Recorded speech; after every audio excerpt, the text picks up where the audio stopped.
Essa história aconteceu quando eu tinha meus 10 anos de idade. Pode até parecer loucura, e muitos podem até dizer que isso é apenas uma história inventada por uma criança. Mas o que eu estou prestes a falar para vocês foi sem dúvidas a pior experiência da minha vida.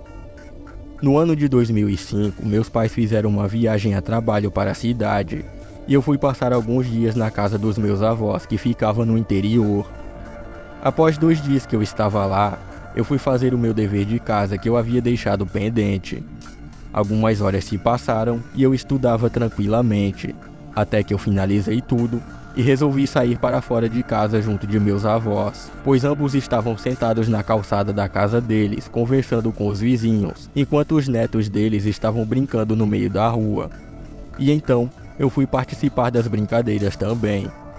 Nessa época, meus avós sempre me diziam para não ficar brincando até tarde da noite, pois uma criatura que adorava devorar crianças gostava de sempre ficar à espreita, esperando uma ótima oportunidade para atacar. Enquanto nós brincávamos, eu olhei em direção a uma mata que tinha próximo dali, e tive a impressão de ter avistado 2 luzes vermelhas e brilhantes me olhando de volta, como se alguém me observasse. Eu senti um leve calafrio percorrer minha espinha, então resolvi entrar, pois já estava tarde, e pela parte da manhã meus pais viriam me buscar. Então eu entrei e me arrumei, e escovei meus dentes para poder ir dormir. Algumas horas se passaram, e quando o relógio deu meia-noite em ponto, eu fui acordado por um barulho de passos do lado de fora da minha janela. Primeiramente eu pensei que podia ser meu avô ou minha avó que estavam lá fora, então não dei muita bola e resolvi voltar a dormir. Mas foi então que um som de batida forte na minha janela me acordou novamente. Assustado, eu corri para longe da janela e fiz a seguinte pergunta: "Quem está aí?" Mas ninguém me respondeu.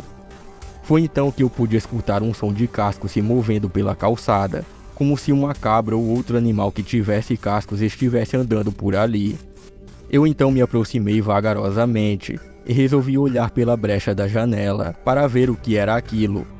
E quando eu me aproximei, eu de cara não vi nada, mas no mesmo instante, alguma coisa novamente bateu na minha janela com força, me derrubando no chão. E na mesma hora, outra pancada forte veio, e essa foi mais efetiva, conseguindo rachar a janela de madeira. E nesse momento eu simplesmente congelei, pois havia uma criatura assustadora que tinha presas longas e pontiagudas e que também tinha olhos vermelhos, que me encarava com uma expressão tenebrosa. Aquela criatura nada disse, apenas tentou forçar a janela na tentativa de quebrar ela para entrar. E quando ela conseguiu quebrar uma parte da janela, eu me levantei e corri em direção do quarto dos meus avós. Mas quando eu abri a porta, eu fiquei horrorizado com o que eu vi à minha frente, pois assim como no meu quarto, a janela estava quebrada e os cadáveres dos meus avós estavam em cima da cama, totalmente dilacerados e com sangue espalhado por todo o quarto. Espantado com o que eu acabei de presenciar, saí vagarosamente para fora do quarto deles.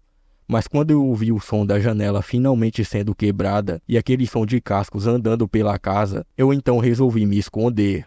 E por mais que eu estivesse apavorado, eu me forcei a ficar em completo silêncio.